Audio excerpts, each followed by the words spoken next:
শালার কি কামলা নিলাম রে, আমি একটা স্মার্ট মানুষ হয়ে স্মার্ট কামলা হয়ে কাম করতেছি, আর আমার এই কামলা নিচে টিহা দিয়ে হে কামলা পিছনে পড়ে থাকে। হেই তুমি যাই কিছু করো, আজকে খেতে এটা তুমি সাপ না হয় যাওয়ার কোনো দুম না, এটা বুঝো। সাপ করে ঠিক পরে যাওয়া লাগবে নি। হ্যাঁ বুঝো। খেত শেষ করতে তারপরে জানাবো ভাই। খেত শেষ করবে না, এই ক্ষেত আধা কামলা নিমু। কামলা তোমার কি হাতে নেন আমি? আচ্ছা ভাই আমি তাহলে একটু আসি। কোন যাও আবার? এরা মুতে আসি। শালার খেতই তো শেষ করে হেলাম রে। এই শালা কামলা গেল ওখানে রে, দেখি কই গেল।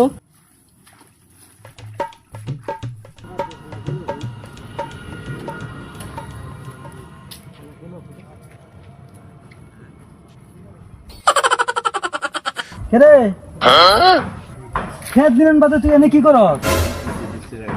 আপনি কইছেন না যে খেত নিয়ে শেষ করে জানাবো, তাহলে যেটা বানাইতে আসি এটা খায় আমার পাওয়ার বাড়বো, এটা খায় 10 মিনিটে কাম শেষ করে ফেলাম। শালা কই কি রে?